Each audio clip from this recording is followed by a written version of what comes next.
Welcome back to the Cover 2 Zone. We are heading into week 7. Week 6 is in the books. Just before we get started, just an apology for last week with no show. I was really ill last week and didn't have much of a voice, didn't have much energy. And so it doesn't really lend itself to great podcasting when you don't have much of a voice and you don't have any energy to research or plan the show or edit the show or anything like that. So, yeah, I tried to just give it as much time as I could, hopefully get over the illness, but I was pretty much ill all week. So apologies for that, but we are back this week and Ollie is back. Ollie, how are you doing? Yeah, not too bad. It's been a good couple of weeks since I was last on. I haven't checked the comments, but I'm hoping they were all positive. Yeah, well, I'm sure they all will be, all one or two of them from probably people we know mostly. But my alternate accounts. Yeah, exactly, your burner accounts. So we're going to start our week 6 review. First game, we're going to review the New York Giants 34, the Philadelphia Eagles 17. Huge win for the Giants, this, Ollie, as somebody who, you're a fan of the Giants. You're not a Giants fan, but they're one of the teams you keep a close eye on. You must have been pretty buzzing with this. Yeah. My dad and my brother are both Giants fans, and so yeah, the family WhatsApp group was going off. Everyone was very, very happy. And this Giants revival that we're seeing over the last couple of weeks since the Wilson benching and Dart coming in is, something that Giants fans haven't had for quite a long time now. So it's really is quite a nice time to follow the Giants, as it were. Yeah, there's a reason for optimism, isn't there? I mean, Jackson Dart came in against the Chargers and played really, really well. Then the next week they go and lose to the Saints, which was a bit of a kind of crazy. Nobody really saw that coming, and Dart wasn't too good in that game. But then they come back this week, and Cam Scatterbo was the store of Scatterbo. I'm saying Bo because it's only got one O at the end. Yeah. I don't see how anyone's got Boo out of that, but whatever. It might be Boo. I'm going to stick with Bo. But Cam Scatterbo was in this game an absolute battering ram. The guy ran through everything, and I think he would have run through a gorilla had it been on the field. In all honesty, and then I didn't kind of realize he'd been doing this for weeks and weeks and weeks upon end. Really, he's just shaking off tackles, but in this game in particular, he made. I mean, like there was one play where I think it was his second touchdown. He made Zach Bourne, who was one of the best defensive players last year, look like a peewee player. He just ran right through him. He was unbelievable, wasn't he? Yeah, and that second touchdown, I mean, he runs through Zach Bourne, but Adoree Jackson's attempted tackle is appalling. Even the announcer calls him out for it as well. To pretty much just rub his shoulder against him and let him into the end zone is very, very poor. But yeah, I mean, he's been doing it for most of this season for the Giants, and he was doing it last season for Arizona State. It's certainly something. How long he can play at the level of physicality he's playing at, is maybe a question. But he's not a player that's had injury worries in the past. It's not like it's something that everyone's waiting for. But like Christian McCaffrey, for example. Exactly. Yeah. But equally, it's a level of physicality that he probably needs somebody better than Tyrone Tracy to spell him and give him time off the field so that he can play at his best. Yeah, he finishes this game with 110 scrimmage yards, 3 touchdowns, and as we said, he ran through everything. Wan'Dale Robinson also had a great game for the Giants, and without a huge amount of talent on this wide receiver core, especially with Malik Neighbors out as well, they needed somebody like Robinson to step up, and he's been quietly quite good in the last few weeks, hasn't he? Yeah, he looked like a really good player last year. He just didn't have anyone to throw him the ball. And I think, he's sort of coming on now that there's a bit more life in the offense. And I think also the player that had a big impact this week, coming up off the practice squad for this week, was Lil Jordan Humphrey. 6'4". I don't know why he's Lil Jordan anymore, but it sounds like a rapper. It's a crazy name.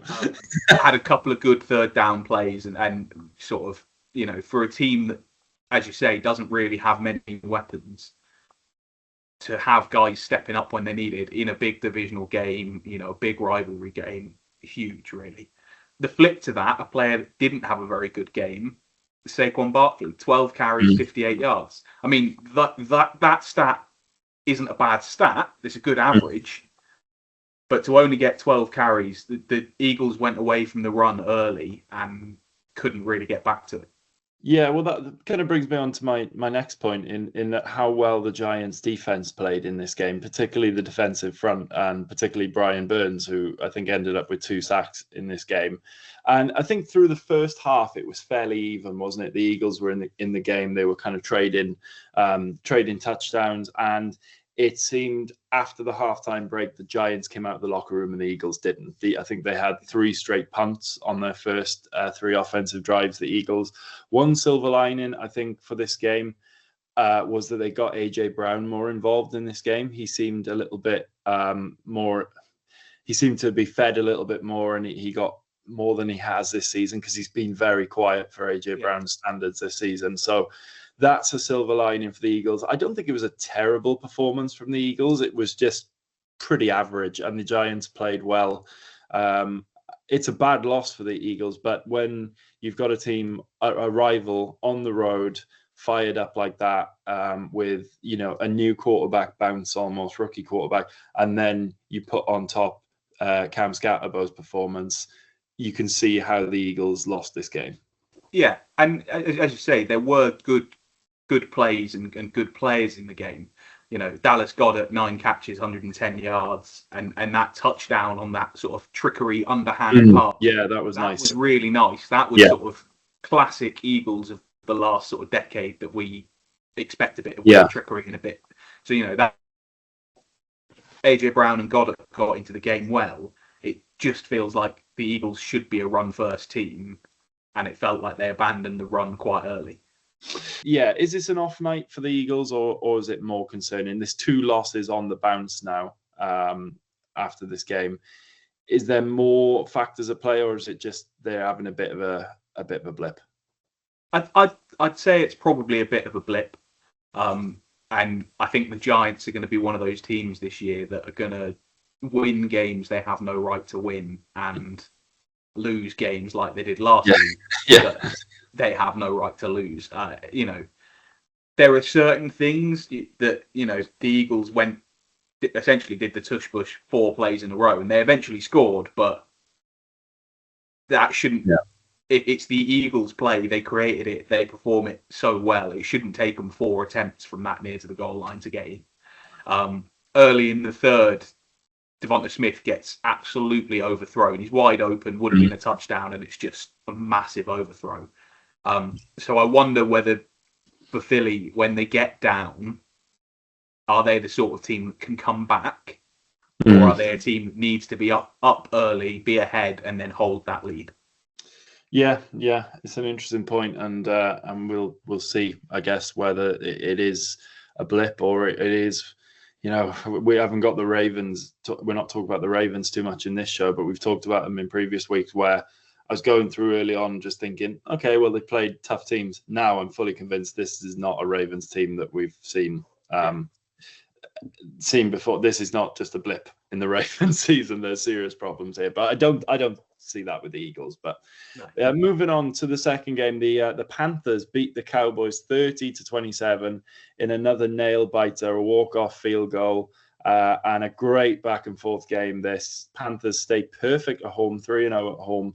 And Rico Dowdle was a story here, playing against his old team. He had a chip on his shoulder, he said himself, from being released by Dallas and wanted to prove a point. And he certainly did that. 183 yards rushing, 58 yards receiving as well with a touchdown. He was excellent in this game, wasn't he? Yeah, and he was excellent last week as well. And so, he's really starting to look like he should be the guy, whether Chuba comes back or not. One stat for you, he's the first ex-Cowboy to rush for 100 yards against the Cowboys ever. I did hear that in the broadcast, yeah. Which, 100 yards is a big rushing game, but there's been some fantastic running backs for the Cowboys that have moved on to other teams.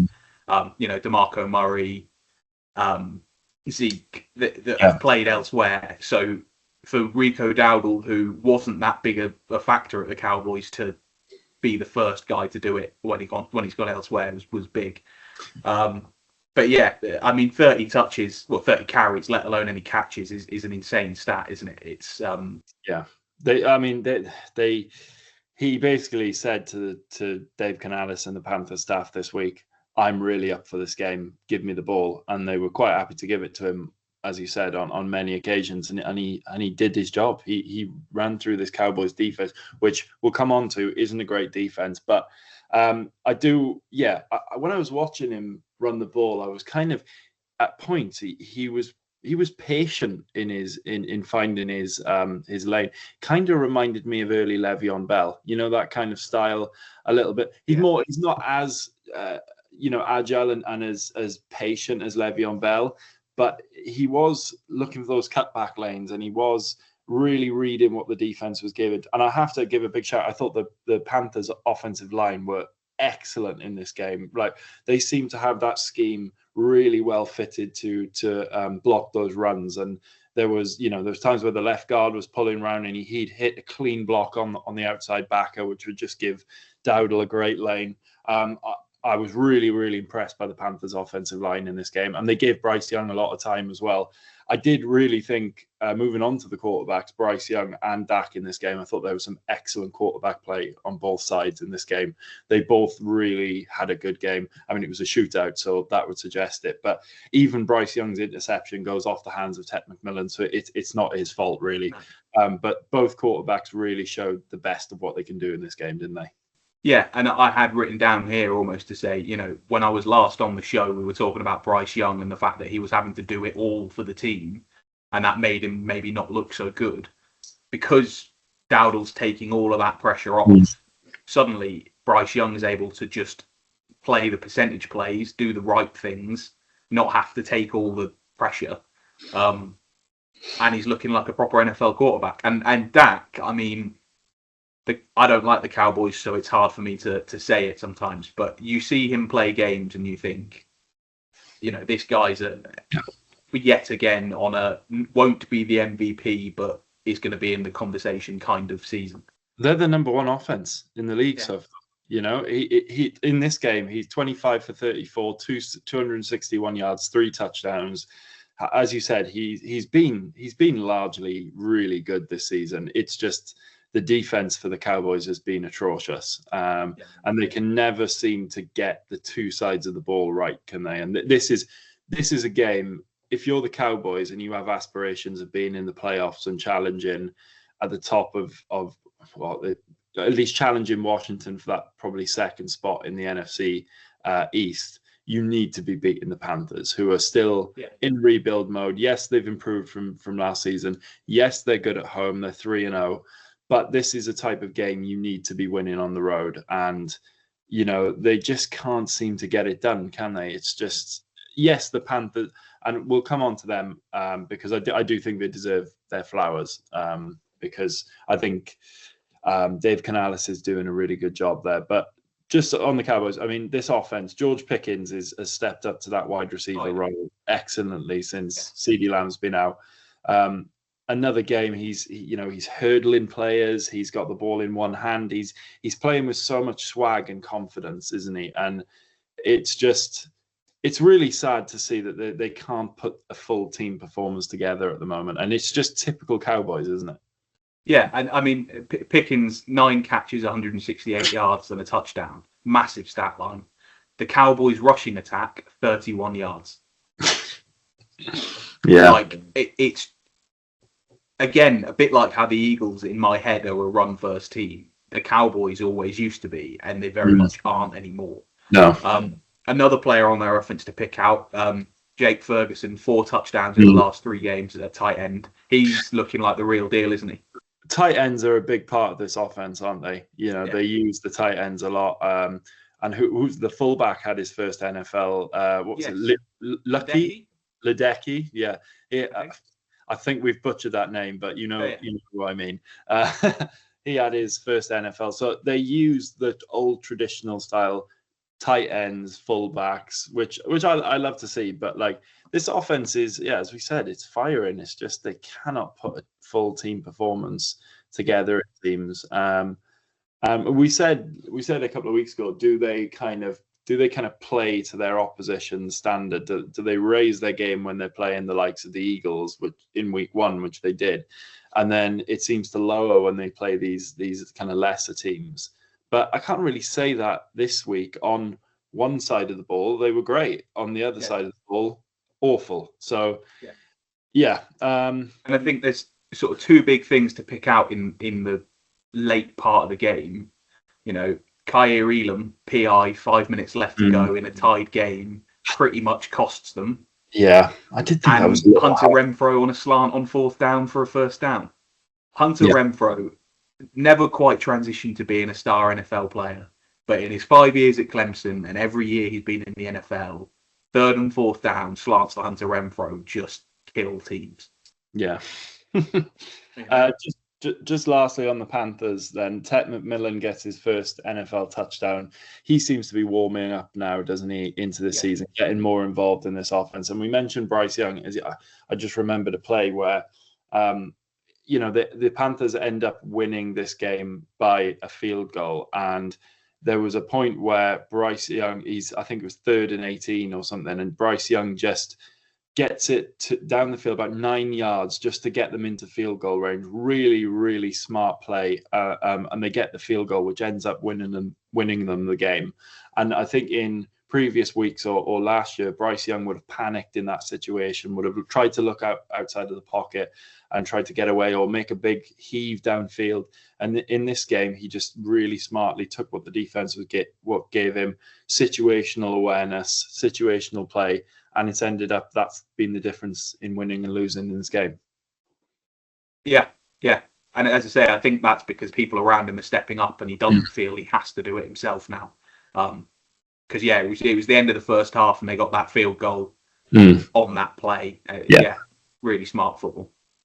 Yeah, they're looking okay, the Panthers, aren't they? They're especially at home, as we mentioned. And Dave Canales is doing a good job with this team. I think the biggest challenge was getting Bryce Young playing well. This is their franchise quarterback. And if you can get Bryce Young comfortable and you can get his feet under him in the league, you can then build pieces around him in the coming years, can't you? You can go to free agency. You can look in the draft. They're still not going to be, they're going to have a decent draft pick wherever they finish up this year because they're not going to be one of the top teams. So you can build pieces around him. But it was fundamental this year that he got Bryce Young playing well and confident and happy and that they knew this was their guy going forward, wasn't it? Yeah, and I think that certainly this season there's no question marks around him at the moment. It's not, are they going to move on? Would they trade him? What would they do? So which puts them in that place. If they're drafting somewhere between 8 and 15, which they may well be, that's a really nice spot to pick up a starting player, not reach for something that might not pay off, and know that you're going to get either the best player in their position, be it like a guard or a corner or a player that's going to be on your team for a long time and play well. Moving on to our third game, the Falcons beat the Bills 24-14. I've got a smile on my face because the Bills have lost again.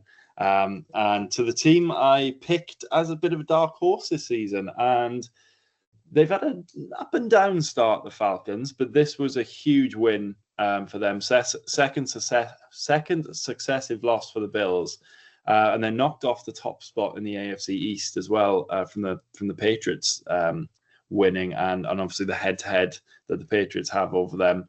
2 wins in a row for the Falcons, big win at home, and it just stood out to me that the Falcons' stars are really starting to play well now. Bijan Robinson and Drake London, and even Michael Penix had a good game this week, didn't he?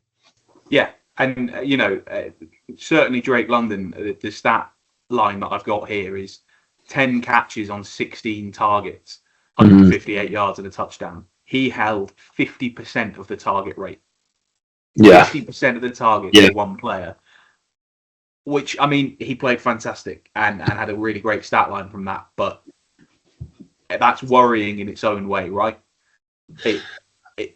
We've seen players go down around the league, and you think to yourself, if Drake London goes out for a couple of games, does the whole Falcons train fall apart? Well, I don't think it is, because you have number 7 in the backfield. They have this, and that's my point. Is they're not a one-dimensional offense where Drake London's the star and they have to feed him the ball. The defense has to be probably more worried about Bijan Robinson primarily. As we said, in this game, 19 carries, 170 yards, and a touchdown, including that, was it 82-yard touchdown, where somehow he stays in bounds. I don't have any. How he broke that tackle, I have no idea.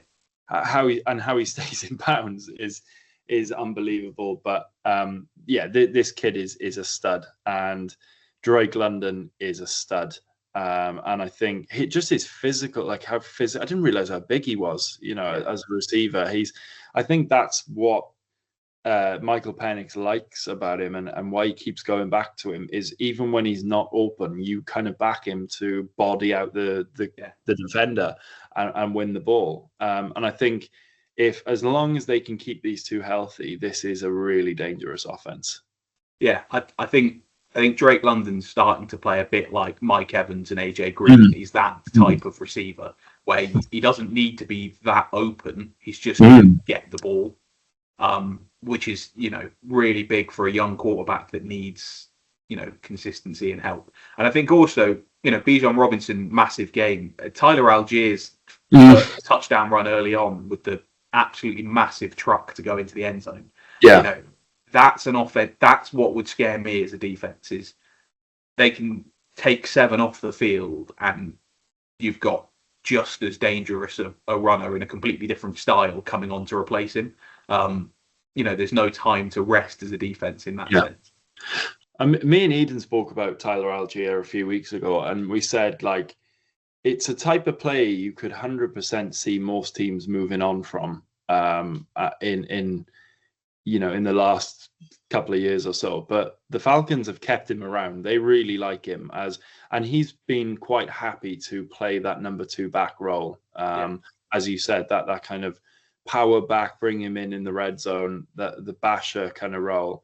And it's worked for the Falcons. It's working. As you said, Bijan Robinson's going to get the majority of the volume, and he's going to get the yards down the field. But when you can bring Tyler Algier on in the red zone to punch that in, similar to what the Lions do with David Montgomery, etc.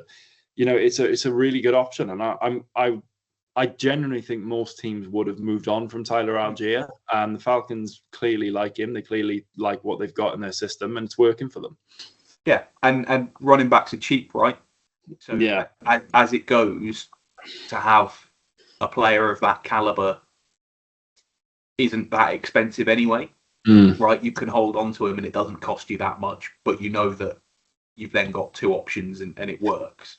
I guess what I mean, what our point was that we were talking about is, he's had to play the kind of 1 back role at times over the last few years when they've had injuries elsewhere, and they've moved on from other running backs, and he's kind of like been in this kind of no man's land of, is he a 2 back, is he a 1 back? And you might have thought, even himself, thinking that he could play more snaps on a different team, or that he's a 1 back on a different team, he might have even wanted to get out of there, or there might have been a situation where there's a conflict of interest in where he feels he fits into that team. But there clearly hasn't been, and Bijan Robinson's obviously the better running back in that system, so it's clear who's going to play the majority. But it's really worked for the Falcons, and they've got a really good player there.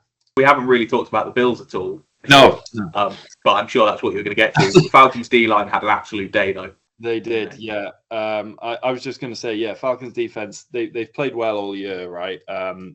They made a lot of upgrades in the offseason.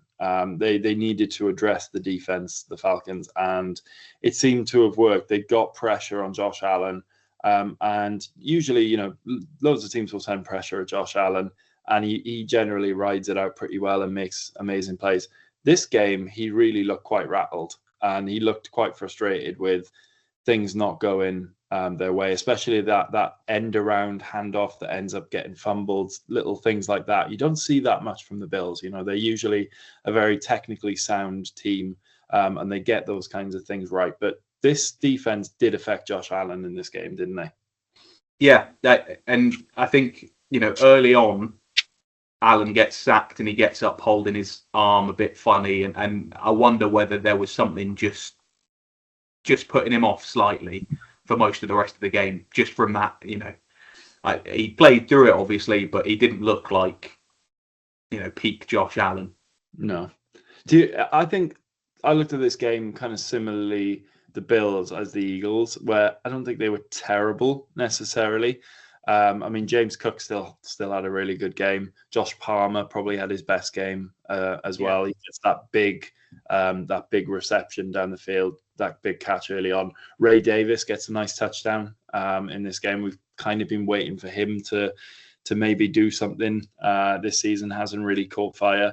So I didn't think they were terrible, the Bills. It's just those kind of, as we said, those little things that they usually do really well. Just didn't come off in this game. And I'll ask you the same question as the Eagles.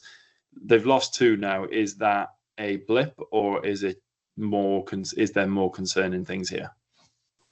I would say that I think the Bills are a less talented team than the Eagles. Yeah. So it could be more concerning than the Eagles 2-game slide, where the Eagles have lots of options catching the ball. They've got Saquon Barkley. It all works. But the Bills, Josh Allen needs to be on fire for them to really play. Dawson Knox is a fine tight end. The receiver room's not great. If the offense starts to slow down and lose momentum, it could start to fall apart quite quickly. Whereas the Eagles have enough stars that somebody's going to make a play at some point and kick-start it. For the Bills, that somebody's going to have to be Josh Allen. Yeah. And if he's not performing, then defenses can play in a different way than they normally have to with him, which is trying to shut him down and stop him getting out of the pocket. And yeah. Moving on to our final game that we're gonna review. We usually do 5. After this game, we're gonna have a look at the stand-ins instead of a 5th game, just because I think they're taking shape a little bit. But let's before we go to that, let's look at the Commanders 24, the Chicago Bears 25. Another really tight game. Another walk-off field goal for Jake Moody on the road with his new team after being cut by the 49ers. And this was a huge win for the Bears on the road, wasn't it? Tough opponent. Yes, they've been without Jaden Daniels for 2 games this season, and they've been maybe a little bit underwhelmed. We'll come on to that later, but it was a huge win for the Bears, wasn't it? Yeah, absolutely massive.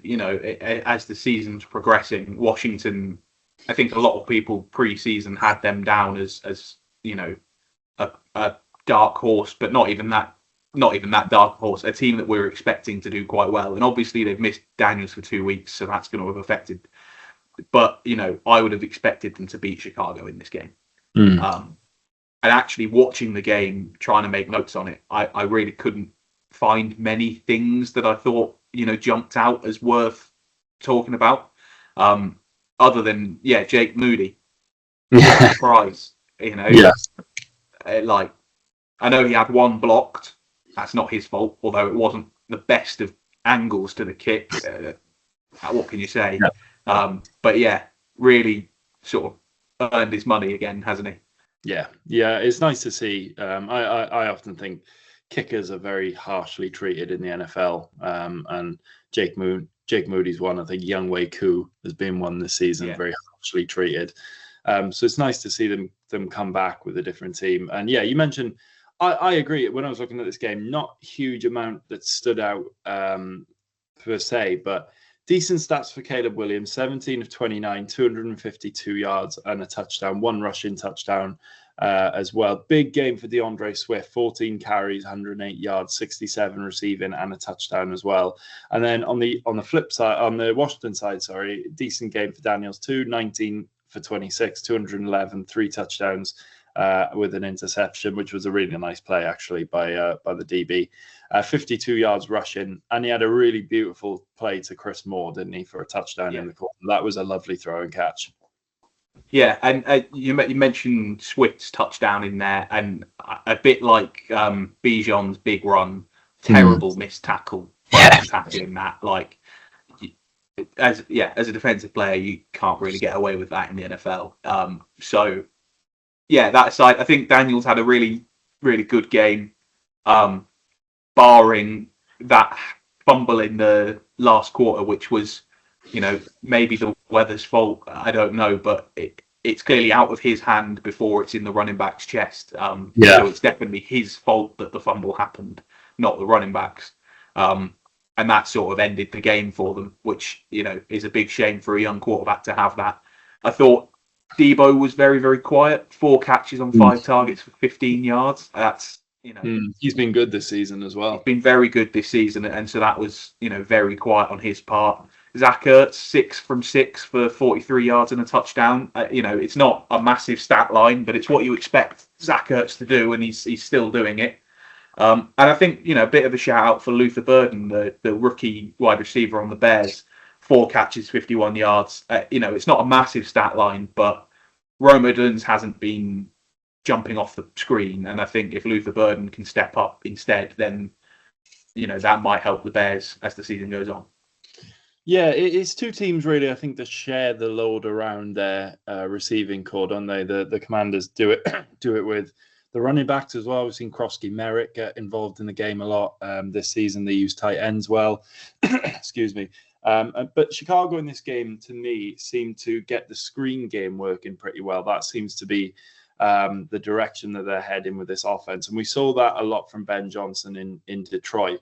Do you think that, especially screens to the likes of DeAndre Swift, who Ben Johnson would have worked with in Detroit beforehand as well, do you think that suits their offense and this style of offense? I think so. I think, they've got a good offensive line now for the run game. Yeah, they invested in the trenches this offseason, didn't they? And so deep passes still probably aren't their forte, but getting the ball into somebody else's hand near the line of scrimmage and then letting that offensive line get involved again works for them. I think there was a failed tight end screen as well at one point, which is always nice to add that bit of sort of a twist, but I think the defense read it before he'd thrown the ball, so it wasn't really going anywhere. But yeah, I think the Bears are one of those offenses that they just need to work out a little bit more what their philosophy is, and then they'll be good to go.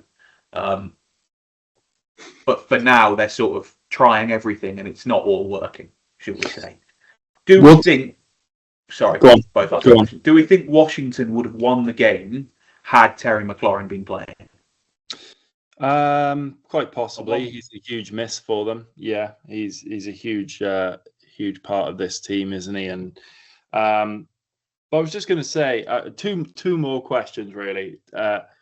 Off the back of the last one, really, what have you made of the Bears so far this season? Because we haven't really talked about them too much on this show so far, which is why I was keen to get this game in, because I want to talk about them. A lot of hype coming in from the offseason. Obviously, Ben Johnson's gone, their new head coach. They revamped the offensive line in particular, but the defensive line as well, because they were losing games in the trenches last season. They've got pieces out there now that, the likes of Swift, Moore, Odunze, everyone's expecting him to pick up the season. What have you made of them so far?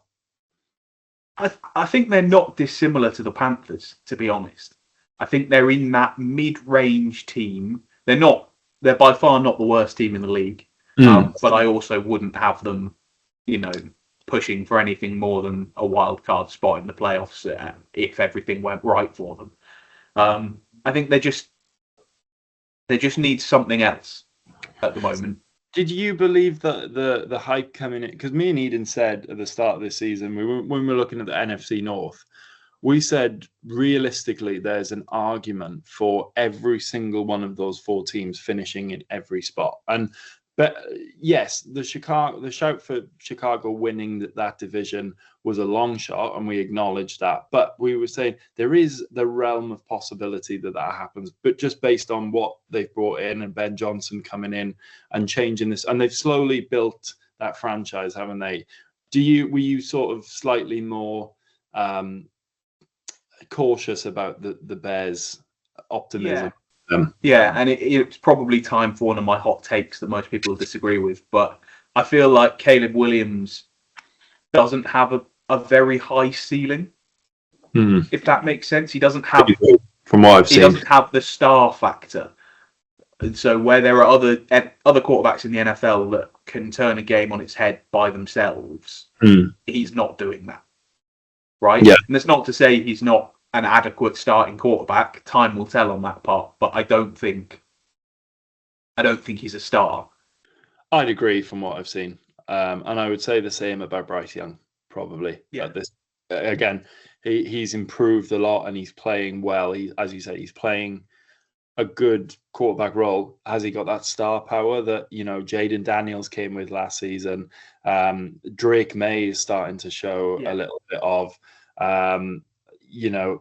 Probably not. CJ Stroud in his rookie year came in, and I know he's cooled off a little bit, but he had that kind of magic dust, didn't he, when he came into the league, and he could make unbelievable plays. And yeah, I'd agree with you. I don't see that too much with, and it might just be the style of quarterback. I mean, you tend to see that more with more run heavy quarterbacks.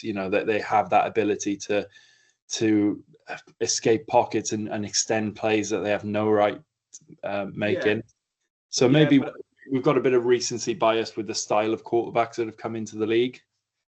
But I'd also say you don't see him, absolutely threading the needle with a double coverage ball, or even throwing many like deep balls that are not overthrown or underthrown. He feels more in the Jameis Winston range, where you'll have a good season, but not not light the world on fire. Yeah. And then last question before we move on to the standings, just on the Commanders, have they regressed a little bit, or does Jaden Daniels, going back on that star power thing, does Jaden Daniels have the same mojo as last season? I know he's missed 2 games, and obviously it's difficult when you're coming back from an injury. It's not, your flow is all knocked off. Have they regressed, do you think? And does Jaden Daniels have that mojo that he did last season? It's hard to say. From memory, they won a lot of close games last season, right? And so the law of averages is going to say that that's going to go the other way, like it has done this weekend just gone. A bit like the Vikings a few years ago won like 8 games by less than 4 points. It's when you're winning games like that, you're going to lose a similar number of games some seasons. It's hard to say. I think Jaden Daniels probably is now looking at it and going, right, I've definitely secured this starting quarterback job. Whereas last year, he probably had a bit more nerves about it. Does that mean that he's taking more safe throws, doing things a little bit safer? I don't know. But I think, Washington are going to be a wild card team this year, partly just because of the strength / weakness of their division. They may well even be a division winner just because everybody's going to beat everybody else in that division. But I don't think they're going to push too far into the playoffs when they get there. Yeah, let's move on then. I'll just run you through the rest of the results from week 6 before we move on to the standings. So the Broncos narrow win in London against the Jets, 13-11. I didn't even watch the highlights of that game because I just heard it was terrible. Seahawks beat the Jags on the road in Florida, 20-12. The Chargers beat the Dolphins 29-27. No surprises there. The Rams beat the Ravens 17-3. The Ravens' misery continues. The Colts beat the Cardinals 31-27. Closer game there than perhaps some may have expected. Same in this game with the Saints going down 19-25 against the Patriots in the Superdome. Saints putting up a bit of a fight there. The Steelers beat the Browns 23-9. The Raiders beat the Titans 20-10. The Buccaneers beat the 49ers 30-19. The Packers beat the Bengals 27-18. The Chiefs beat the Lions 30-17. Big game there, and that's a huge result for the Chiefs. So let's move on to the standings then. We'll start with the NFC, and we'll go to the NFC East. So Eagles 4-2 on top, Commanders 3-3, Cowboys 2-3, and the Giants 2-4. Kind of as we've expected, probably. If most people would probably have that order in their predictions in the season, but it's closer than probably, as you just mentioned there in that division, it's closer than probably some might have thought at this stage. Yeah, it's a division with very, very heated rivalries, right? And so in their 6 division games, probably they're the division that's most likely to split those wins relatively evenly. A bit like we saw this weekend with the Eagles and the Giants. I think it's unfortunate for the Giants that they're at the bottom of that list at the moment, because they have the 3rd hardest strength of schedule left this season. So, they are likely to stay at the bottom end of that table, unless this dart and scatterboom deal really is, the big thing, in which case they may surprise everyone. I think it's fair. League neighbours is a huge miss for them, though, isn't it? Yeah, absolutely. Especially with Wan'Dale Robinson playing the way he is now, because that Neighbours and Robinson duo could be, really something quite special. I think Dallas are in the right spot there, 3rd. And yeah, the Eagles, as you say, 2-game slide, but they had won 4 games on the bounce in the lead up to that. So if they go back to that form. Yeah. Moving on, NFC North. So this was the division we were really excited about this season, and it is shaping up pretty well. Really close. Packers on top, 3-1-1, with that tie with the Cowboys. The Cowboys. A correction from the last one. The Cowboys are 2-3-1. Correction. The Packers are 3-1-1. The Lions 4-2. The Vikings 3-2, and the Bears 3-2 as well. So that division tightly packed as well, and that tie for the Packers really throws a different element in there, doesn't it? Yeah, it always looks a bit odd to see a 3-win team ahead of a 4-win team in our sort of UK idea of standings. Yeah. That doesn't make any sense. Detroit have the 2nd hardest strength of schedule this season left to go. So they're a very good team, but it might mean there's 1 or 2 games there that they lose in a week where the others win, and that might balance it out a lot. But yeah, for a division, for everyone to have a winning record 6 weeks into the season, that division really could go anywhere still. This is probably the strongest division in the NFL right now, isn't it? I mean, all 4 of those teams are pretty good. We said we were so excited about this division. It's shaping up. I think that, yes, the Lions lost this week to the Chiefs, which is, it's a tough loss against a fellow Super Bowl contender, but they have been really impressive, I think, and they'll have definitely something to say. The Packers obviously started brilliantly.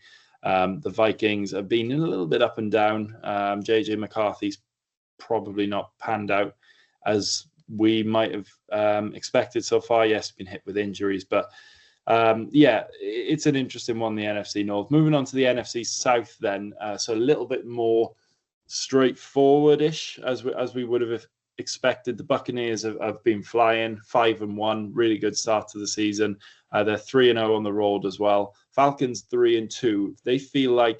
Falcons feel like they are on the up now. They had that terrible loss to the Panthers. Was it 30-0 away from home?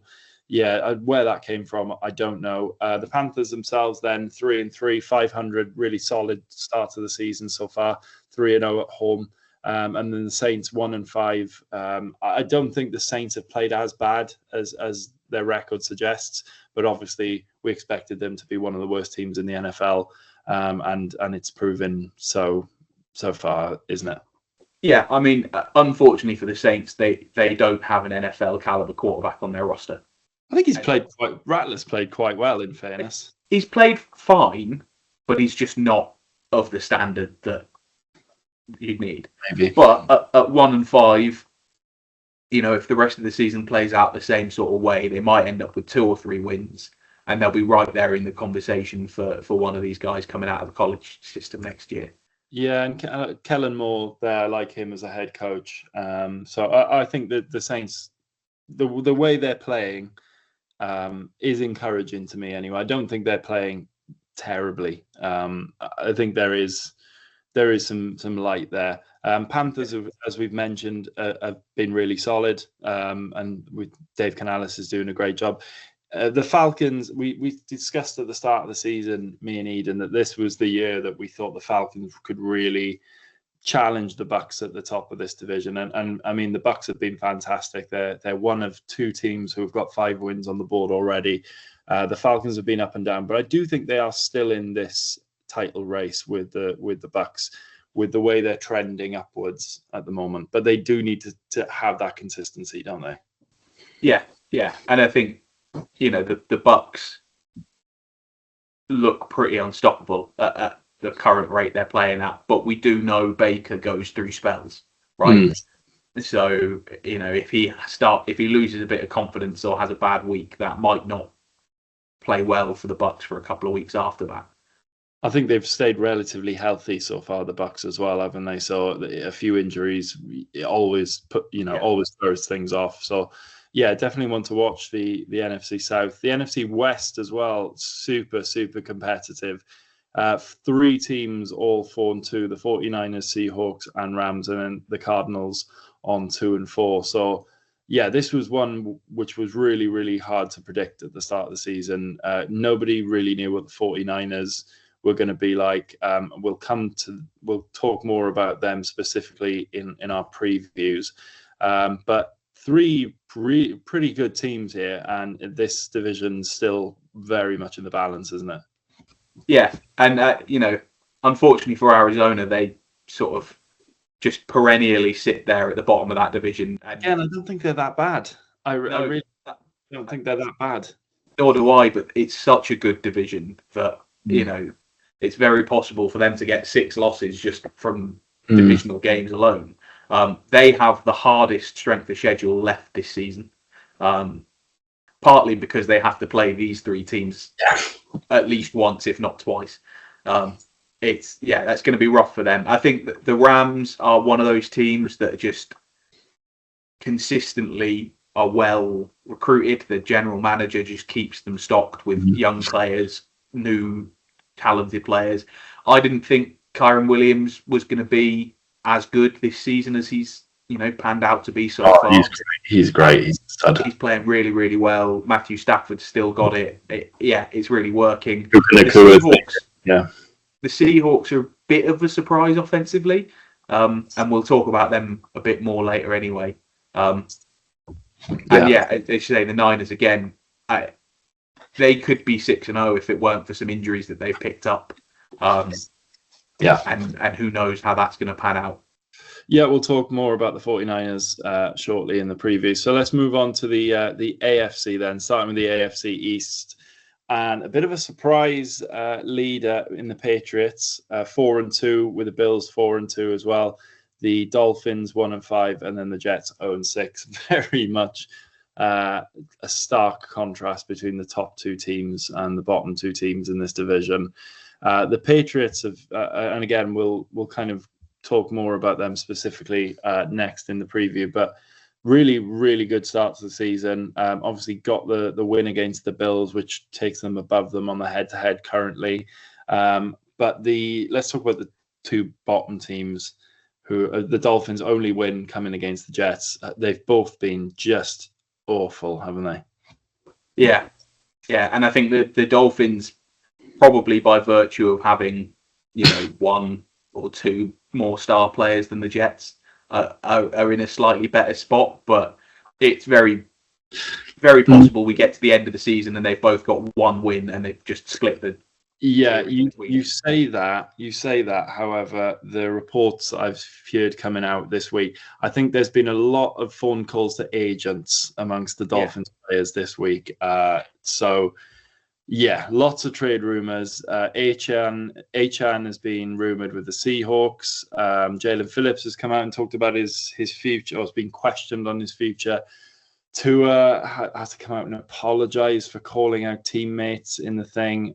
I hated that. I thought Mike McDaniel was out of line there to call out his quarterback, who's just calling out. Yes, he's not playing great, but at least he's showing up for meetings on time and he's actually being a professional, where his teammates aren't, and he's calling his teammates out for not being professional. You can talk about and you can critique people's play on the field because everyone's trying their best, right? And it's a tough league. It's brutal, but one thing you can't get away with is you're a professional player. You have to show up to these meetings. It's your job. You get paid inordinate. I can't say that word. A lot of money to do this for a living. You're living every kid in America's dream, and you can't be asked to show up to team meetings when you're in the mud. It just stinks. Anyway, but the Jets have been even worse, if that's even possible. Yeah, but before we move on from this division, it's worth noting 3 out of the 4 teams in this division are in the 5 easiest schedules left of the season because they're playing each other. The Patriots supposedly have the easiest strength of schedule left to go, and they're 4-2. So that's a really nice spot for them to be in. But I mean the Jets. I just don't quite know what they can do from here. I think they're potentially a team that could have a fire sale over the next couple of weeks as well. Players wanting to be on challenging teams. Yeah, definitely one to look out for as well. The AFC North, very interesting division again. And we did not expect this. The Baltimore Ravens 1-5 in 3rd place in this division. Only the Browns below them. We did expect them to be the basement dwellers in this division. But yeah, Steelers 4-2, and then the Bengals 3-4. So the Steelers the only team in this division with a winning record so far. It does have to be said that the Bengals obviously are hampered by the Joe Burrow injury and having Jake Brown in there for a few weeks, and now Joe Flacco at quarterback. And yeah, the story in this division is the Ravens 1-5. And as I kind of touched upon earlier, I thought it was a bit of a blip at the start of the season. They played hard opponents, and they'll warm up into the season. But this defense has been dreadful. Yeah, it's a fascinating one. How long has Lamar Jackson covered the fact that the Ravens maybe weren't as good as we thought they were, and Lamar Jackson just, could an argument be made for him to be? Could an argument be made for him to be the most valuable player by not playing? Yeah. No, it's a weird division. I mean, nobody's surprised the Browns are where they are. Although one of the best defenses in the league. It must be so frustrating for those defensive players. Yeah. And I think the Bengals at 3-4 now, will be 2-4 before this week officially started. I think Burrow's injury was supposed to be like a 3-monther, and sort of wait and see how the season looked as to whether he'd come back or not come back this year. If they can pick up another couple of wins with Joe Flacco at the helm, you might be looking at a situation where Burrow does come back. And they sneak their way into a wild card spot, mainly because the AFC is that much weaker than the NFC this year. If you look at the standings, the worst teams in the league are definitely in the AFC. There's less people to compete for those playoff spots. It will be interesting to see how that pans out. And the Steelers, I think 4-1 before this week, 4-2 now. I don't understand the Steelers. No. I feel like they're overperforming at the moment. which It's is just, hard to it's say. Mike Tomlin, though, isn't it? It's Mike Tomlin. He Yeah, finds a way. You think that they're bringing old man Rodgers. He's washed. They get rid of George Pickens, who's lighting it up in Dallas now. Bring in DK Metcalf, who, yes, great player. They go, they're going with Jalen Warren at running back. yeah. I'm not sure about that. You think they're going to rely on their defense, which they do in some aspects, but they have been pretty good. And it's just Mike Tomlin. He just finds a way. The guy finds a way. Fair play. You've got to give it to him. Let's move on to the AFC South and probably the most surprising team so far, which we will talk more about in the preview. The Colts top the division with 5-1, been absolutely outstanding so far this season. The Jags 4-2 as well. The Texans 2-3, and then the Titans 1-5. So not really what we saw coming into this. We sort of had the Colts. We weren't sure about the Colts. Could they even be worse than Tennessee? Could they make the jump? And they've certainly made a jump.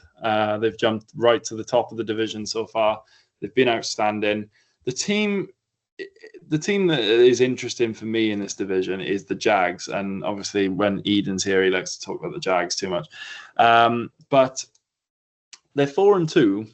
However, I am not entirely convinced by them so far. The defense has been good, but Travis Hunter's done very little. BTJ has been fairly quiet. ETN's been a much improved player this season. Trevor's looked okay, but I'm not convinced. I'm really not convinced. I'd love to be, but I'm just not. No, I would tend to agree. I think pre-season I had this written down as probably the worst division in the league, and maybe they're not, but hard to say with the Texans and Titans performing as they have so far. I think the Jags offensive line's not special. They're fine. They're not amazing. And I think Trevor Lawrence needs an offensive line that's going to give him time, and that all of that then starts to spin. I said pre-season, and I still think now that Travis Hunter will shake out to be a good NFL defensive back. And I don't think he's a wide receiver. And Eden flamed me for that, and we're not going to go into it. But that was my opinion of him in college. I thought he was a better DB than he was a wide receiver. I still think it now. Yeah. Fine. And then the Texans. We'll talk more about the Texans in the preview. So let's rattle through this last division. The AFC West, the Chargers on top, 4-2. The Broncos 4-2 as well. Chargers ahead on the head-to-head. Chiefs 3-3, and then the Raiders 2-4. So this one is neck and neck as well. And again, we'll come on to talk more specifically about the Chargers and the Broncos in the preview. But yeah, a bit of a surprise, I suppose, to see the Chiefs in third place at the moment. But you're always kind of not too worried about the Chiefs. You kind of know that they're warming up, and you've got to look out for them, right? Yeah, and I think, a couple of weeks ago, the same conversation we've had about the Eagles this week about is it a blip? They've lost 2 games in a row. The Chiefs at the start of this season's clearly just a blip, right? And I think they're back to being the Chiefs of old now, as it were. I think they've got enough talent and good enough coaching to end up getting to the playoffs, and then it's the old trope of any given Sunday with the Chiefs, isn't it? And they get Rashee Rice back this week as well. There's another weapon for them. So yeah. The Raiders, unfortunately, whatever it was that made Geno Smith play well at Seattle has fallen away again. And I don't think they're going anywhere with him at quarterback. The Raiders beat the bad teams, don't they, and lose to the above 500 teams essentially. Again, I think they're very much in a danger of leaning on Ashton Genty a lot. who's been pretty good, and he's warming up, and he's definitely a talent. But I think they're already teams just are scheming against the run. Like the Titans did. Even the Titans this past week kept him to, I think, 3.3 yards a carry, something like that. So, I think they are, as you said, they're in danger. I will say for them, this division is tough. This is a really tough division now. Those three other teams are really good.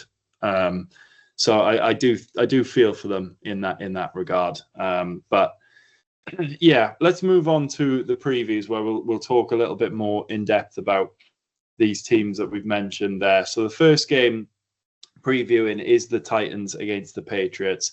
The big news in the week, Brian Callahan was fired by the Tennessee Titans. Mike McCoy will take interim charge this week.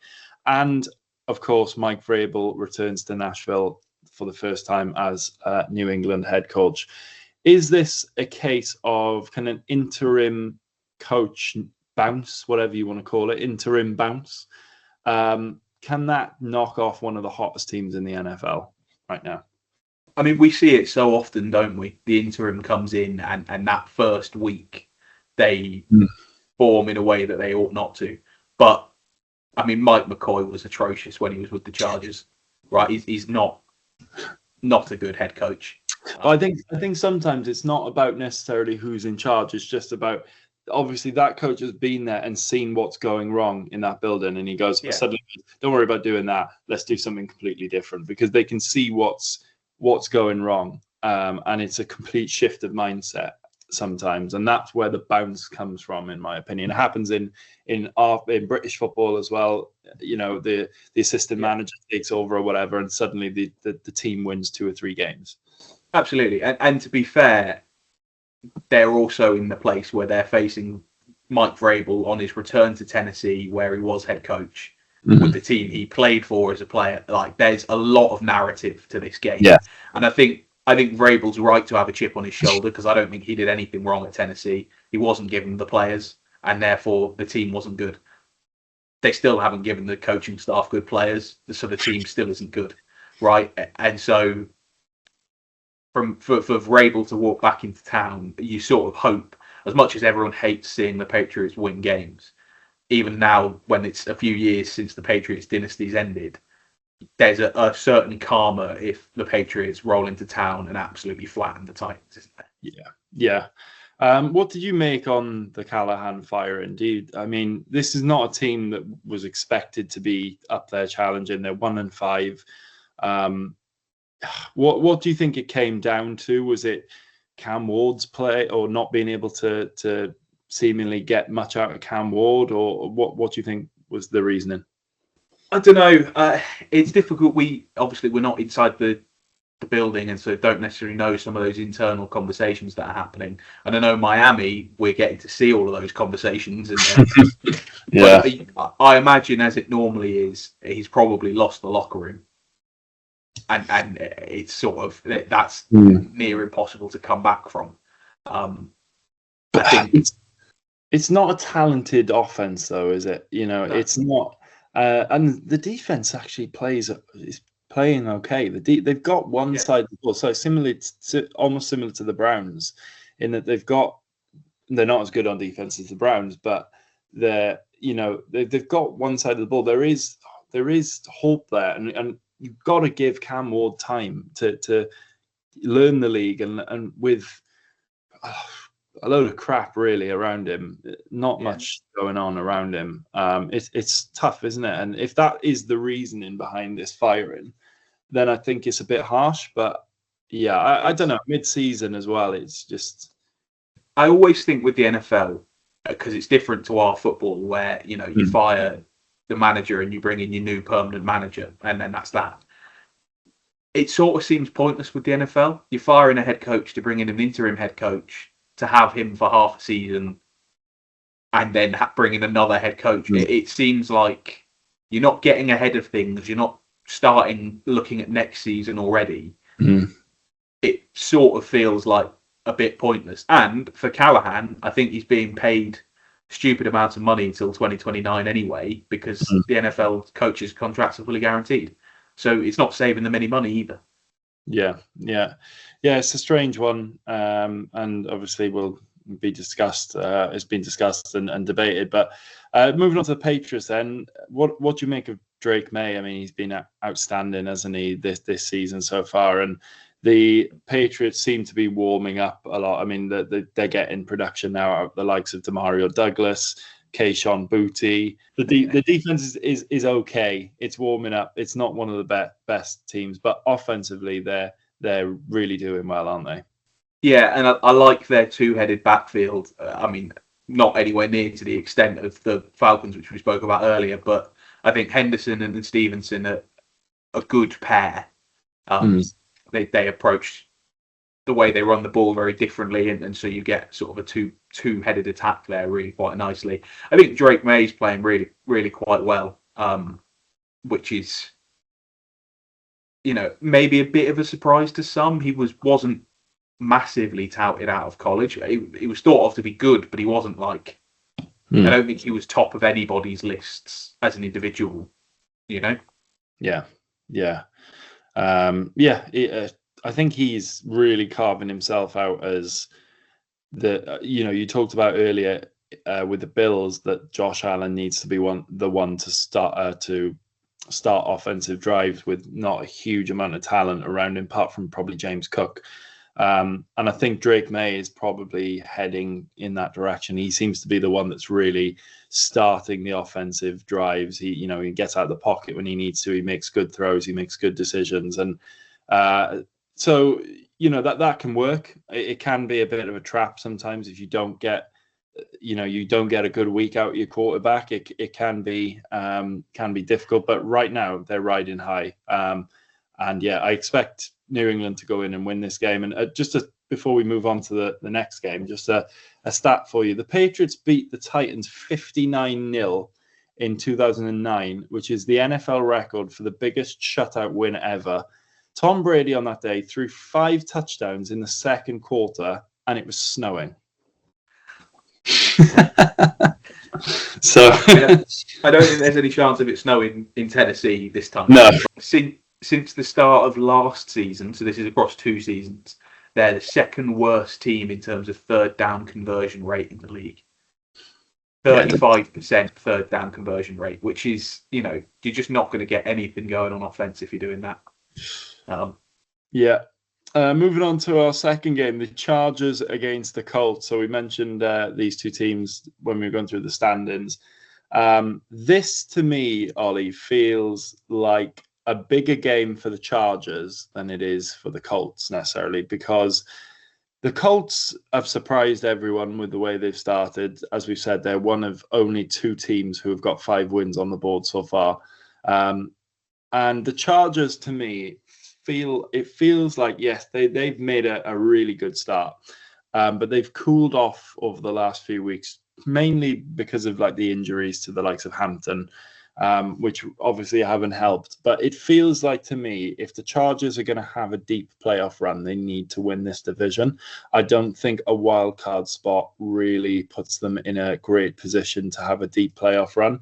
And with the Broncos and the Chiefs breathing down their necks, it really does feel like I'm not going to say must win, but a kind of really should win game for the Chargers.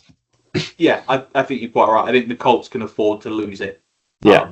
Because I would expect them to beat everyone in their division when they play them. So they can afford to. The Chargers really can't. And I think you're quite right. Amari Hampton being injured, Najee Harris not really coming back. I don't really know I think Vidal is their starting running back this week. And I just think he is tiny as well. Really, yeah, but the Chargers are used to tiny running backs. Danny Woodhead. He seems smaller than Darren Sproles. I don't know the measurables. Not that means he's bad, but it just it's limiting, isn't it? I see it. I'm afraid for what their running game looks like. And the flip to that, Jonathan Taylor leads the league in rushing yards. The Chargers defense averages 125 rushing yards per game given up. So it could be, for a Jonathan Taylor fantasy owner, a massive week. Yeah, you've got him in our league. I've got him in my other league. He's got a real chance here to have a huge game. Well, I was going to say this is a big challenge for. I think is a pretty good Chargers defense on the whole, and I know you ripped off the stat there about the amount of yards they give up to the run, but I think against the pass they're pretty good. I think this is a good defense. There's a lot of pieces on there, and it's a big challenge for both teams. I think the Colts, their only loss of the season was at SoFi Stadium, so they're back there for the second time this season, and their only loss coming against the Rams. So does that have a little bit of psychological element to it? Who knows? I think this is a massive game for both teams, but as we mentioned, bigger game for the Chargers, I think. Yeah, and I think Derwin James is back to his best, right? So this is a really good challenge for him this week because Tyler Warren leads the NFL in tight end receiving yards. So they've got two offensive pieces that are leading the league in their positions. And I think if Derwin James can shut Tyler Warren down, that's going to go a long way to putting Daniel Jones sort of back in his box. Yeah, definitely.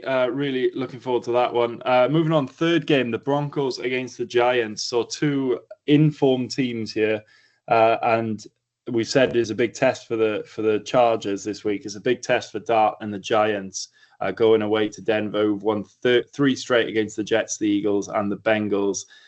They also have the most sacks so far, the Denver Broncos, with 30. They had 9 last week against the Jets. Absolutely incredible. Nick Bonito leads the league in sacks with 8. So Jackson Dart is going to be up against it with this D-line this week. And obviously they've got the likes of Pat Surtain in the secondary as well. So not easy at all to dice up this Denver defense. Yeah, and it's not just sacks, it's pressures as well. They lead the league in both stats. So when they're not getting home, they're still putting it on. Now, certainly this week just gone, Jackson Dart looked like he was improvising very well, getting out of these situations, and he's had 150 passing yards and 50 rushing yards in both of the last 2 games. If he repeats that this game going, he'll be the first Giant to ever do it in 3 consecutive games, which it could be quite a good start to his young career. Equally, this is the first time he's facing this level of pressure, right? And so if he melts under it, then that alarm bells might start to ring. Well, he's going to need to lean on Cam Scatterbo after that performance against the Eagles, isn't he? And obviously, it's going to be a big test for him as well, coming up against these Denver defensive linemen who are going to be coming at them all day. So it's going to be a fascinating matchup to see if he can run through those guys who are so good up front. Going on to the Denver offense, not the best stats so far. I mean, Bo Nix's stats pretty steady so far, nothing crazy. 1,227 yards passing, 9 touchdowns, 4 interceptions. Denver's offense ranks around the middle of the pack. Do you see this as a defensive battle? The Giants' defense has been pretty good too. Is this a low-scoring defensive battle, do you think? Very possibly. And, they say defense wins championships, and very much if the Broncos end up going a long way, it will be their defense that's got them there. That said, they've got the offensive pieces, I think, that if it starts to click, they'll look quite threatening. One stat that I picked out, discipline in this game. The Broncos and the Giants are 2 of the top 5 most penalised teams in the league this year. So this could be a game, particularly if the Giants are feeling that pressure, the holding numbers might start to rock up a little bit. It could be one of those games. Yeah, that definitely is a factor, because giving 3 yards to any offense is obviously never wise. So moving on to our fourth preview then, the 49ers against the Falcons. And again, 2 teams we talked about when we were doing the stand-ins. The 49ers, again this season, absolutely decimated by injuries. I looked at the injury report before we came on. They have 19 players on the injury report for this week, including Christian McCaffrey, Mac Jones, Brock Purdy, Juwan Jennings, Ricky Pearsall, Fred Warner, Trent Williams, George Kittle, and Valdez-Scantling as well. So those are key players for the 49ers. And in fairness, the fact that they are 4-2 with that amount of injuries. I mean, the week before last, they had the similar amount of injuries against the Rams and somehow came out with the win against the Rams. You have to give it to Mike Shanahan. He must be pulling their hair out with the amount of injury. Or what is going on in their athletic training personnel? They've got to fire these guys because they're not doing their job, surely, with the amount of injuries. What are they doing? Yeah, I mean, certainly I remember a couple of seasons ago the Giants had lots of injuries and they ended up replacing the turf at MetLife because they blamed it on that. So, whether that's it, whether it's Levi Stadium's the problem, I don't know. But yeah, I mean, some of those guys are due to be back this week. McCaffrey should play. George Kittle. Yeah, in fact, he was on the report as resting, not injured. But yeah, and I think Pearsall might miss this week again. But I think that Bijan versus McCaffrey, this could be a game with huge stat lines, which could be really good. The Falcons obviously have the momentum going into the game. Which is, big upset win last week, carrying that through. We could be looking for quite a sort of fireworks game here. One thing to think about, the Falcons DC, Jeff Ulbrich, was on the Niners under Robert Saleh when Saleh was there. So he knows how Shanahan's system works, probably better than most coaches in the league. And that Falcons defense was playing very well last week. So if they carry that through and they use his knowledge, that could look really, really good. Yeah, as we said, the Falcons are in form, aren't they? They seem to be heating up quite nicely. The stars have come out to play. This defense is playing well.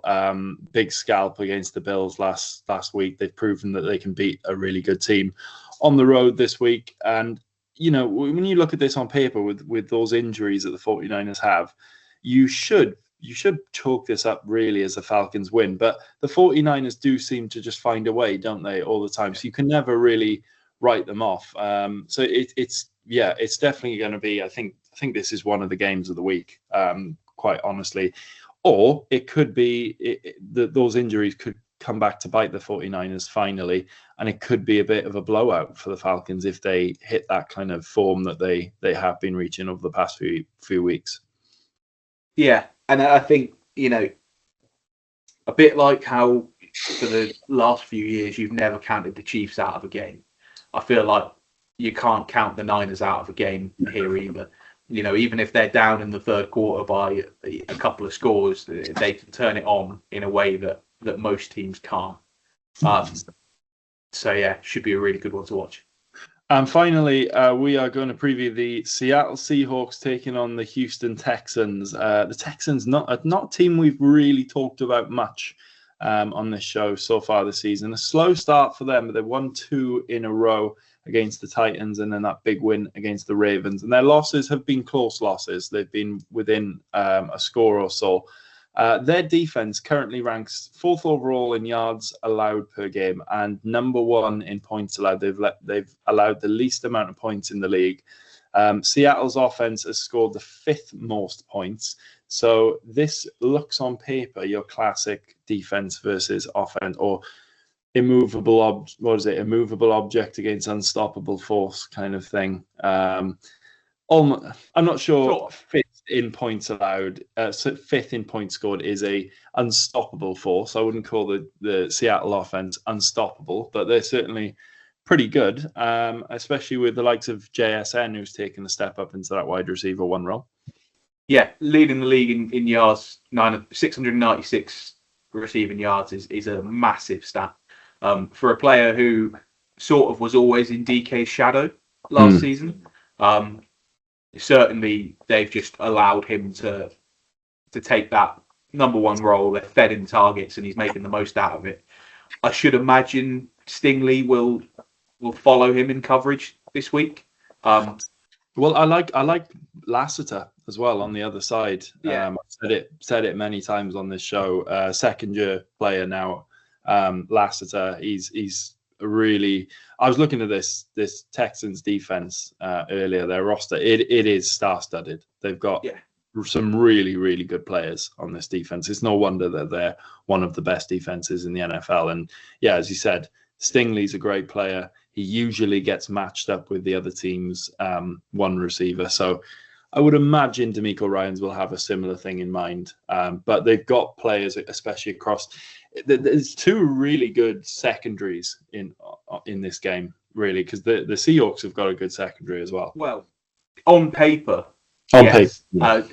I think up till this week, somebody's been injured every week. But they're expected to have the whole secondary back. The players that should have been starting from the start of the season for this week. And even with that considered, they've given up 235 yards passing a game up to this point, which is not a bad stat. It's not great, but it's not awful. But if that whole secondary's healthy, it could be, quite the team. Is there something to be said for the fact that Houston's 2 wins have come against 1-5 teams? Maybe, but I also look at the losses, and they've been really close games. They've not been blown out in any game, and it's still the Ravens, right? Yes, they've been awful this season, but you've still got to scheme a way to beat them. They are capable. I think this is a big test for Houston, and probably I'm not going to say their biggest test, because they have played good teams, but they'll be looking off the back of 2 wins, I think, to get themselves back in the AFC South race, because they've won the division the past couple of years. They've been in the playoffs because of that. They've kind of got used to now being a playoff team. And, there's challenges this year for that. The Colts have been excellent. The Jags have won games. But they definitely, I think, won't see themselves out of this race. And they probably need to win this game to stay in touch with the Colts and with that race. Yeah, I think you're right there. And going back to what I was saying about strength of schedule when we were looking at the standings, Houston are 4th hardest strength of schedule left this season, because I think they're playing that NFC West. And so, it could be a really rough season for them, or it could start to look quite good. It really depends on whether that offense can get clicking, whether CJ Stroud can show a bit more of what he showed us in his rookie season. Yeah. And finally, just final question before we wrap up. Do you think the Seahawks have gone a little bit under the radar this season? Yeah, I think that's probably a fair thing to say. I think that there's another double-headed backfield with Walker and Charbonnet that is really quite good. And that a lot of people probably aren't taking that seriously. And I think Sam Darnold's a good quarterback. I think we're starting to see him in a very different light, maybe because we're seeing just how bad the Jets have continued to be since he left. And so, they're in a spot where they've got good offensive weapons, they've got a good secondary, and, have they got enough to take it over the top and beat those other really good teams in their division is probably the question mark. But if they can win a lot of their non-division games, then, they could be in a good spot anyway. Yeah, absolutely. We'll look forward to that. Just before we finish, I'll run you through the rest of the games in Week 7. The Jags take on the Rams in Jacksonville. The Vikings take on the Eagles. Big game there in Minnesota. Vikings looking to bounce back really again, and Eagles looking to bounce back as well. The Jets playing the Panthers. The Browns against the Dolphins is a really good toilet bowl there. The Bears are playing the Saints in Chicago. The Chiefs take on the Raiders in Kansas City. The Cardinals take on the Packers. The Cowboys take on the Commanders. The old Cowboys versus Indians game. Not so much anymore, as they call the Commanders. The 49ers take on the Falcons. We previewed that one. The Lions take on the Buccaneers. And as we've said, the Seahawks take on the Texans. So, yeah, look forward to these games. We'll be back next week to review them. don't know who's going to be in the show. Could be Ollie, could be Steph, could be Eden. Who knows? At this point, it's a surprise. But enjoy the games this weekend, and we'll see you again soon.